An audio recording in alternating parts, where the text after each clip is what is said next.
ओम नमः शिवाय। आइए नीच भंग राजयोग इस टॉपिक पे हम लोग चलते हैं। राजयोगाध्याय में एक बहुत बड़ा ये राजयोग कहा गया है। जैसा कि आप देख रहे हैं कि लिखा है राजा भवेत् धार्मिकः चक्रवर्ती। चक्रवर्ती राजा होने तक की बात इसको कही गई है। तो राजयोग इस शब्द को देखें, नीच भंग अर्थात कोई ग्रह नीच राशि में स्थित है तो ग्रह को नीच राशि में कहा जाता है।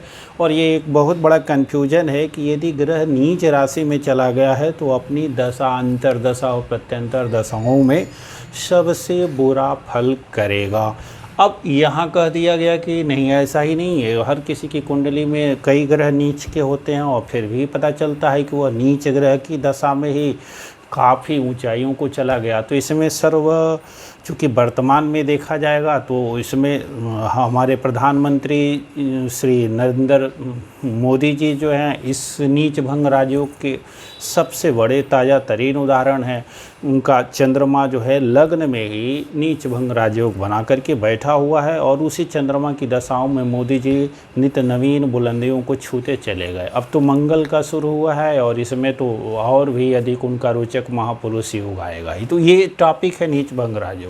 इसी कारण, और लग्न में ही उनका बन गया था तो इसके कारण ऑटोमेटिक सारे के सारे शर्त पूरे हो गए। तो ये जो लिखा गया कि राजा होगा भवेत् धार्मिक भी होगा, बल्कि धर्म ध्वजवाहक भी हो जाएगा जो हमारे माननीय प्रधानमंत्री जी हैं, और चक्रवर्ती होगा अर्थात पूरे विश्व की में इस समय आप देख रहे हैं कि भारत के जो प्रधानमंत्री जी हैं प्रसिद्धि में नंबर 1 बुलंदी पे हैं। पश्चिमी जगत में भी भारत में तो है ही।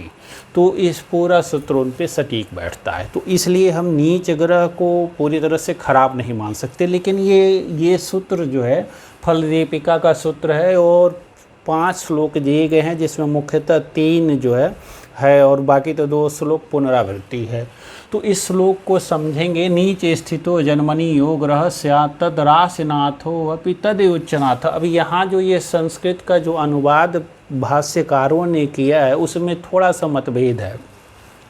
अब यहाँ नीच का ग्रह और उच्चनाथ शब्द आया है और दूसरा राशिनाथ। राशिनाथ अर्थात जिस राशि में ग्रह नीच का हो गया उस राशि के स्वामी को ले लेंगे। जैसे यदि हम लेते हैं ये काल पुरुष की पत्रिका को ले लेते हैं समझने के लिए, और मंगल यहाँ पे नीच का हो गया है कर्क राशि में।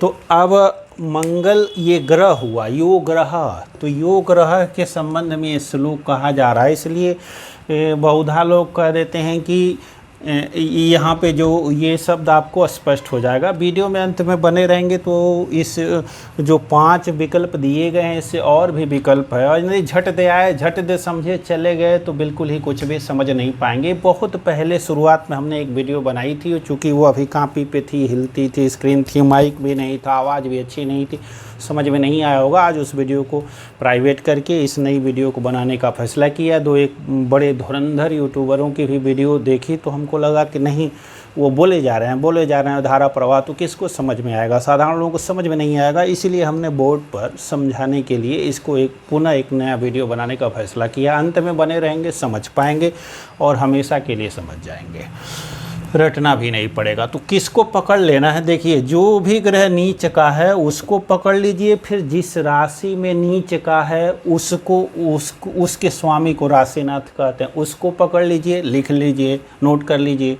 अब देखिए कि जो ग्रह है वो किस राशि में उच्च होता है। अब जैसे अब यही मंगल, तो राशि का स्वामी आपने क्या नोट कर लिया, राशिनाथ यहाँ का हो गया, नंबर 1 चंद्रमा हो गया राशि स्वामी। और ये इस ग्रह का उच्चनाथ, तो मंगल कहाँ, यो ग्रह उच्चनाथ। लोगों ने क्या 2 इसमें है भाष्यकारों मतभेद, राशि का उच्चनाथ ले लेते हैं तो इसमें गुरु को पकड़ लेते हैं, और जबकि ये कह रहा है इस संबंध में यो ग्रह स्यात् तद् राशिनाथो अपि, उस तद उच्चनाथ, यानी उसका राशि कौन, यो ग्रह यानी ग्रह का ही जिस राशि में बैठा है उसका नाथ अर्थात उसका स्वामी, और तद उच्चनाथ अर्थात उसका उच्चनाथ। तो उसका उच्चनाथ यानी ग्रह का उच्चनाथ लेंगे, न कि राशि के उच्चनाथ को लेंगे। तो जब ग्रह के उच्चनाथ तो मंगल कहाँ उच्च होता है यहाँ, तो इसके स्वामी को हम ले लेंगे शनि को।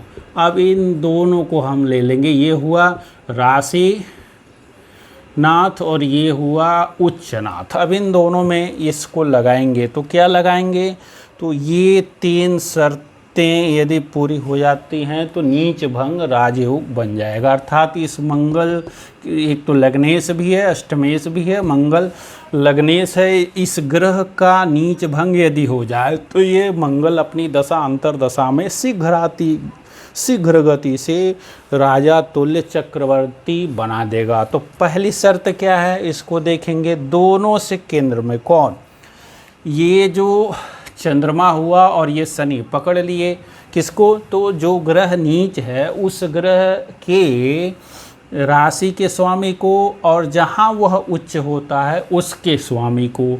यदि ये दोनों लग्न से और चंद्रमा दोनों से केंद्र में हो जाएं तो यह नीच भंग बनेगा, जो 100% अप्लाई हो जाएगा और निश्चित तौर पे चक्रवर्ती हो जाएंगे। जैसे देखिए चंद्रमा, अब चंद्रमा भी लग्न से केंद्र में हो जाए तो मान लीजिए चंद्रमा यहीं हो जाए, और शनि को यहाँ कर दीजिए, शनि को यहाँ कर दीजिए, शनि को यहीं कर दीजिए। तो अब ये लग्न से भी केंद्र में हो जाएगा और चंद्रमा से भी केंद्र में हो जाएगा। यदि इन भावों में करते हैं तो ये बन जाएगा नीच भंग राजयोग। शनि को यहाँ कर दीजिए तो शनि खुद भी उच्च का हो गया, ये सबसे और भी सर्वोत्तम हो गया। शनि को यहाँ कर दीजिए तो भी ये नीच भंग हो गया। देखिए लग्न से भी शनि केंद्र में है और चंद्रमा से भी शनि केंद्र में है, और ये चंद्रमा खुद ही चंद्रमा है तो अपने से तो केंद्र में हो ही गया, लग्न से भी केंद्र में हो गया। अब ये चंद्रमा यहाँ भी रहता, यहाँ भी रहता, यहाँ भी रहता तो भी राजयोग बन जाता। अब इसमें भी कई सारी स्थितियाँ होंगी, चंद्रमा यहीं आ जाता तो विष योग बनता, वो अलग विषय है। लेकिन इस ग्रह के नीच भंग राजयोग के संबंध में जब हम लेंगे, चंद्रमा यदि यहीं कर दें तो भी इस मंगल का नीच भंग राजयोग हो गया। अब ये कह दें कि ये तो विष योग हो गया, तो वो एक अलग विषय है, उसको अलग से समझा जाएगा। लेकिन इस मंगल के नीच भंग राजयोग के संबंध में यहाँ पे भी ये नीचत्व भंग हो गया, नीच भंग राजयोग हो गया। दूसरी चीज़, नीच भंग राजयोग मंत्रेश्वर जी ने इसी में आगे बता दिया है कि यदि सुस्थान भाव में अर्थात केंद्र त्रिकोण लाभ भाव में बनता है तो सर्वोत्तम है। यदि 6, 8, 12 में बनता है तो यह उतना प्रभावी नहीं होता। 8, 12 में तो मैं कहता हूँ कि दुर्योग ही है, कोई बहुत बड़ी अच्छी स्थिति नहीं है। हाँ, थोड़ी सी उसकी नीचता कम हो जाएगी और थोड़ा दुष्परिणाम वो कम देगा, बस इतना ही। लेकिन कोई बहुत बड़ा राजयोग देने की स्थिति में 8वें और 12वें में वो ग्रह नहीं हो पाएगा। तो छठें थोड़ी बहुत मान ले सकते हैं कि छठे में थोड़ी बहुत राजयोगकारी स्थिति हो जाएगी ही, परंतु 8वें नहीं। अब दूसरे श्लोक पे आते हैं, किसी एक से केंद्र में हो जाए तो भी नीच भंग राजयोग। अभी जैसे पहले में कहा गया कि ये जो दोनों ग्रह हुए वो लग्न से भी केंद्र में हो जाए, चंद्रमा से भी केंद्र में हो। अब कहा जा रहा है कि किसी एक से केंद्र में हो जाए। ठीक है, लग्न से केंद्र में नहीं है, बाय द वे चंद्रमा यहाँ है, ठीक है। अब चंद्रमा यहाँ है और चंद्रमा से ही ये दोनों ग्रह केंद्र में, तो चंद्रमा तो केंद्र में ही हो गया। अब इस चंद्रमा से केंद्र में शनि हो जाए, लग्न से केंद्र में होगा तब तो बिल्कुल हो ही गया। किसी एक से केंद्र में, तो लग्न से केंद्र में हो गया तो अच्छी बात है, दोनों ग्रह होने चाहिए केंद्र में। अब लग्न से केंद्र में नहीं हुआ तो चंद्रमा से ही केंद्र में हो जाए। चंद्रमा से शनि कहाँ कहाँ केंद्र में होगा, तो 1, 2, 3, 4 शनि यहाँ हो जाए, शनि यहाँ सीधे यहाँ हो जाए और शनि उसके बाद से यहाँ पे हो जाए तो भी क्या हो जाएगा। अब देखिए यहाँ पे शनि हो जाए, शनि यहाँ पे 12वें शनि अच्छा नहीं है, वो अलग विषय है। 9वें शनि बहुत अच्छा नहीं है, वो अलग विषय है, अन्य विषय। लेकिन इस ग्रह के नीचत्व के भंग के संबंध में शनि यहाँ भी है, चंद्रमा यहाँ भी है, तो भी चंद्रमा से केंद्र में शनि हो गया, इसलिए भी चंद्रमा से भी केंद्र में हो गया तो नीचत्व भंग हुआ। पर ये जो नीचत्व भंग है ये उतना प्रभावी नहीं होगा जितना लग्न और चंद्रमा दोनों से केंद्र में हो जाने के कारण हुआ। अब एक और स्थिति है, देखते हैं। अब चंद्रमा लग्न में रहेगा तो ऑटोमेटिक हो जाएंगे, लेकिन कह रहा है कि चंद्रमा से भी केंद्र में हो तो और अच्छा। आप कहिएगा कि चंद्रमा 6, 8, 12 में हो जाता है तो वो तो ऑलरेडी एक बालारिष्ट योग बनता है, भरे बने, वो अलग विषय है बालारिष्ट दुर्योग। परंतु इस ग्रह के नीचत्व भंग के संदर्भ में जब जाएंगे, बाई वे चंद्रमा यहाँ है, चलिए यहाँ नीच का चंद्रमा कर लीजिए, तो अब स्थिति थोड़ी सी डैमेज होगी, क्योंकि जिस राशि ये मंगल यहाँ नीच हुआ है और चंद्रमा खुद नीच का हो गया। अब यहाँ से यदि शनि केंद्र में आता है, 1, 2, 3, 4, शनि यहाँ अपनी ही राशि का है, ठीक है। कह रहा है कि किसी एक से अर्थात लग्न से या चंद्रमा से ये दोनों ग्रह केंद्र में आ जाते हों तो चंद्रमा खुद ही चंद्रमा हो गया। अब दूसरे ग्रह लेते तो वहाँ चंद्रमा नहीं आता, कोई और ग्रह आता, 2 लेते। जैसे मान लीजिए हम सूर्य को ले लेते हैं, पहले इसी को समझ लेते हैं, बने रहिएगा। तो अब इसको चंद्रमा को यहाँ से ले लेंगे, तो अब ये शनि यहाँ है तो भी शनि नीचता भंग हो गई। शनि यहाँ ना हो के शनि यहाँ हो जाएगा, तब क्या कीजिएगा? लग्न से तो शनि केंद्र में आ गया और चंद्रमा यहाँ बालारिष्ट बन गया। दोनों ग्रह केंद्र में चंद्रमा लग्न से या चंद्रमा से होने चाहिए, तो चंद्रमा से तो शनि केंद्र में नहीं हुआ, तो चंद्रमा अब ये जो शनि लग्न से केंद्र में हुआ एक ही हुआ, तो अब ये नीचत्व भंग की स्थिति नहीं है। पर शनि को उठा करके चंद्रमा को उठा के यहाँ कर देते हैं तो ये नीचत्व भंग हो गया। पर शनि भी यहाँ नीच स्थिति में है। अब शनि को देखेंगे तो शनि को जब देखेंगे शनि का नीचत्व भंग हो रहा है कि नहीं, तो अब शनि के लिए देखिए, शनि के लिए क्या देखना होगा। अब ये इस मंगल की जो नीचता भंग शनि से हुई ये उतनी कारगर नहीं हुई, थोड़ी मात्रा में हुई, 10, 20, 50% तक मान लीजिए नीचता भंग हुई, चूँकि दोनों लग्न से केंद्र में है। नीचता भंग तो हुई मंगल की, पर शनि खुद नीच है, उतना अधिक इस मंगल को सपोर्ट शनि नहीं कर पाएगा। पहले इसी पे रहते हैं और आते हैं तीसरी स्थिति है परस्पर केंद्र में हो, अर्थात ये जो दोनों ग्रह आए हैं परस्पर केंद्र में, जैसे यहाँ आ गए परस्पर केंद्र में हो गए, यहाँ हो गए, यानी केंद्र में है तो परस्पर केंद्र में। यहाँ नहीं है तो चंद्रमा यहाँ है मान लीजिए, और शनि यहाँ से 1, 2, 3, 4 शनि यहाँ है, तो अब 1, 2, 3, 4 ये भी परस्पर केंद्र में हो गए, तो इसके कारण भी इस मंगल का नीचत्व भंग होगा। अब देखिए कहीं देखे होंगे, कहीं नहीं कहेंगे कि इस मंगल का नीचत्व भंग नहीं होता हुआ आपको दिख रहा है, लेकिन कुछ हद तक मंगल का नीचत्व भंग हो गया। ये मैं कह रहा हूँ, हालांकि इन्होंने तो पूरा कह दिया है इस श्लोक के अनुसार कि परस्पर केंद्र में हो तो भी नीचत्व भंग की बात कही है, और तो भी कहा है कि भूपः स्याद भूप वन्वितः, अर्थात भूप मतलब राजा ही होता है, तो भी ये राजा के समान बना देने के लिए अपनी दशा अंतर्दशाओं में ये मंगल पर्याप्त है। और भी देख लीजिए, चूँकि केंद्र में बल पा ही जाएगा, लग्नेश है ही, इस भाव पे इसकी दृष्टि है, तो केंद्र का बल इसको मिल ही जाना है, और थोड़ी मात्रा में नीचत्व भंग हो गया तो अपनी दशाओं में यह राजयोग दे देगा, उच्च अधिकारी बना देगा। तो आजकल भूप तो नहीं बनेंगे तो क्या बनेगा, IAS PCS आदि बन गए, नेता बन गए, और ये बहुत बड़ा व्यापारी बन गए, तो बहुत बड़े व्यापारी हो गए, 10, 20, 50 लोग काम कर रहे हैं, बहुत बड़े उद्योगपति हो गए, उनके अंदर में 20, 25, 50, 100, 200, हज़ारों लोग कार्य कर रहे हैं, तो वो क्या चक्रवर्ती सम्राट के समान उनको भी मान लिया जाएगा। लेकिन यदि पहली वाली शर्त पूरी होगी तो मोदी जी के जैसा वो चक्रवर्ती सम्राट बन जाएगा। जितनी अधिक से अधिक कंडीशन उसमें अप्लाई हो उतना ही अधिक। दूसरे ग्रह को ले लेते हैं, मान लीजिए ये ग्रह लिए थे पहले और अन्य पे आते हैं। नीच एक और देखते हैं परस्पर केंद्र में, तो ये जो 3 कंडीशन आई है, दोनों से लग्न से भी केंद्र में हो, चंद्रमा से भी केंद्र में हो, ये पहली शर्त। किसी अर्थात लग्न से केंद्र में हो, चंद्रमा से केंद्र में दूसरी शर्त। तीसरी शर्त हमने देखा परस्पर केंद्र में हो, कौन? राशिनाथ और ग्रह का उच्चनाथ।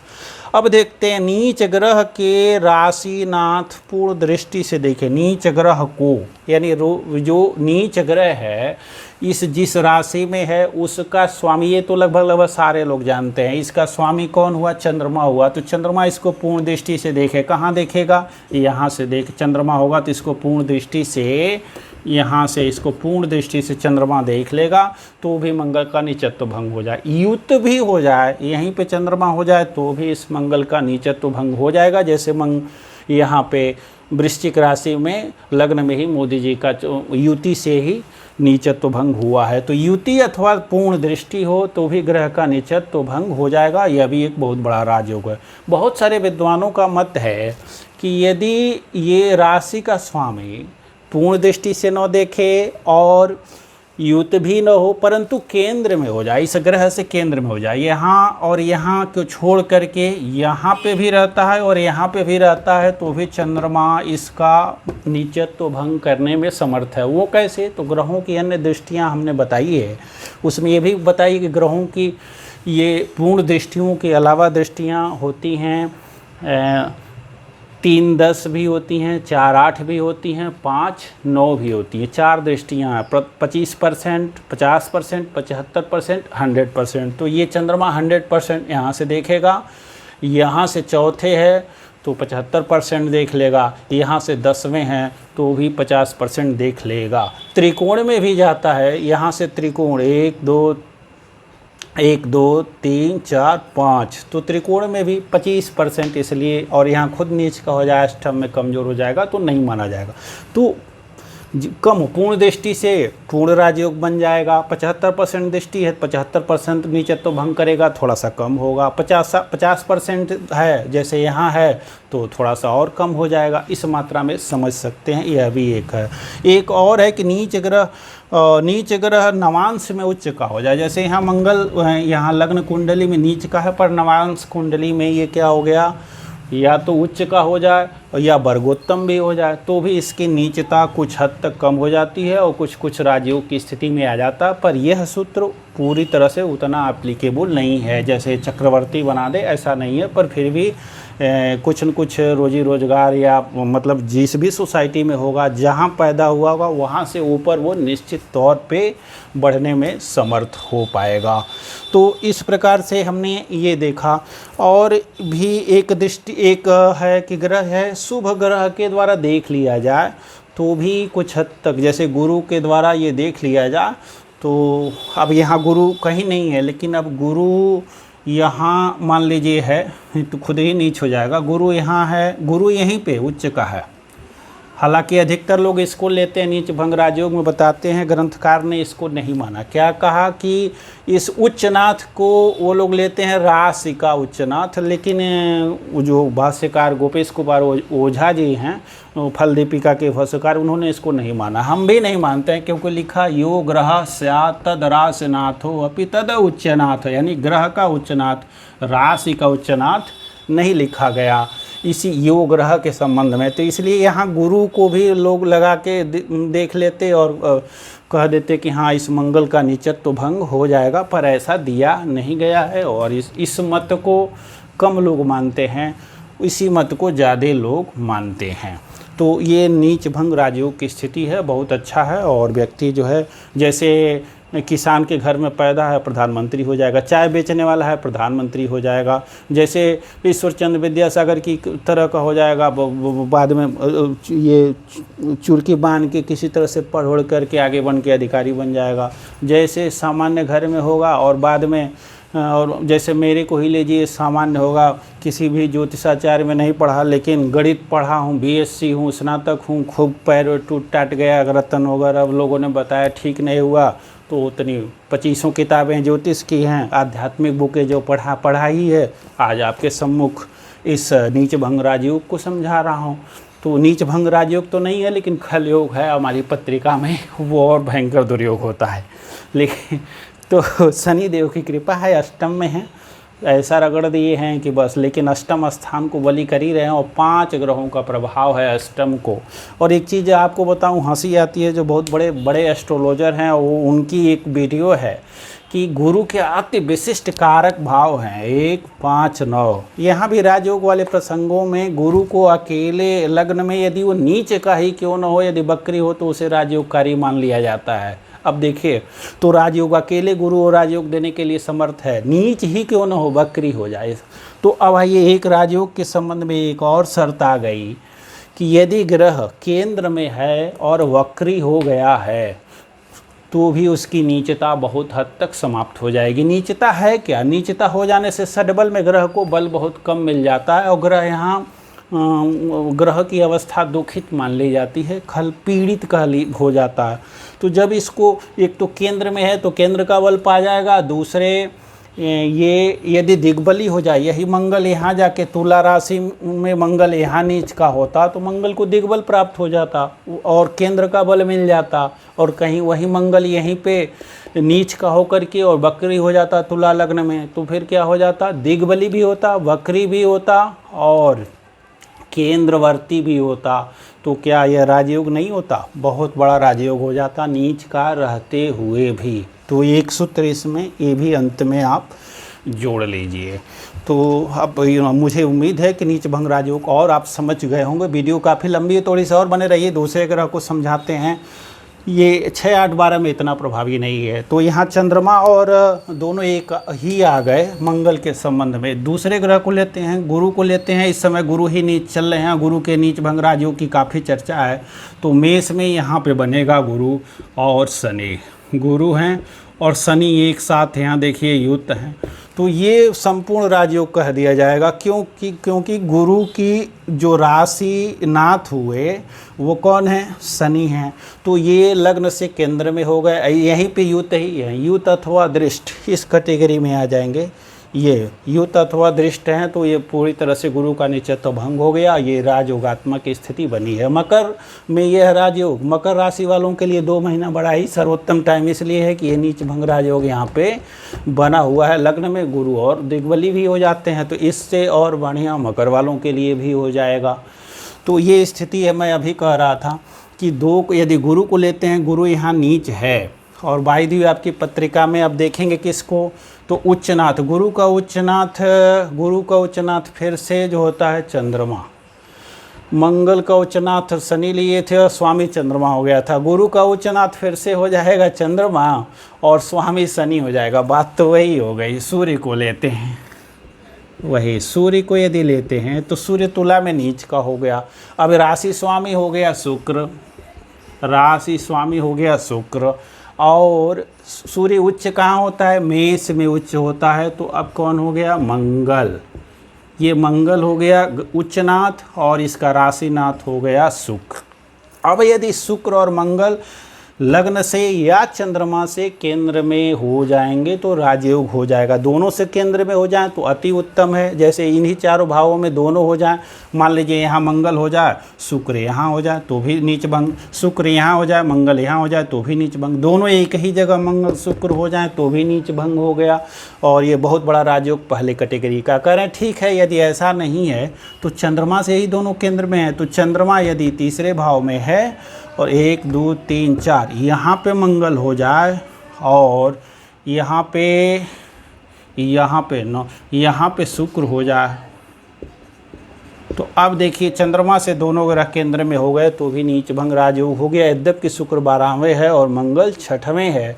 और गुरु कहाँ है? यहाँ पे गुरु है, गुरु यहाँ पे है, सूर्य यहाँ पे, सूर्य के संबंध में हम चर्चा कर रहे हैं। सूर्य यहाँ पे है। अब इस सूर्य को देखिए, राशि स्वामी शुक्र इसको यहाँ से पूरी दृष्टि से नहीं देख रहा, परंतु चंद्रमा यहाँ है तो चंद्रमा से चौथे और चंद्रमा से 10वें शुक्र है।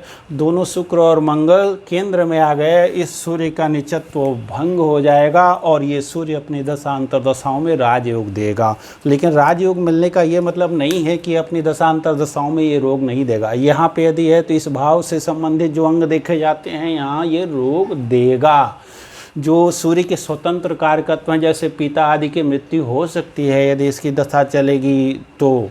अब अष्टक वर्ग आदि के भी सारे देखने, ज्योतिष है, इसीलिए राजयोग है तो नीच भंग राजयोग है। इसी के संबंध में देखें, कहेंगे ये कैसे होगा? तो ये होगा जैसे मान लीजिए पिताजी सरकारी नौकरी में हैं, पिताजी मर गए और सूर्य उच्च है तो राजयोग कैसे मिलेगा? पिताजी मर गए, मृतक आश्रित पे नौकरी लग गई तो पिताजी की हानि भी हुई और नौकरी मिल गई तो राजयोग भी हो गया। राजयोग माने नौकरी, पद, प्रतिष्ठा, पद आदि मिल जाना। जैसे इंदिरा गांधी मर गए, राजीव गांधी प्रधानमंत्री हो गए। तो ये नीच भंग राजयोग, नीच परिस्थितियां बनेंगी, उसके बाद राजयोग हो जाएगा। तो नीच का ग्रह इसी तरह का करेगा, और ऐसा नहीं कि रोग आदि नहीं देगा, रोग नेड़े के खंड में वो सब वो अपना देगा। स्वतंत्र कार्यकर्ताओं का अलग विषय है। तो मुझे लगता है इस वीडियो में यदि आप पूरा देख लिए होंगे तो आपका ये नीच भंग राजयोग के संबंध में हर प्रकार का संशय दूर हो गया होगा। बहुत बहुत धन्यवाद।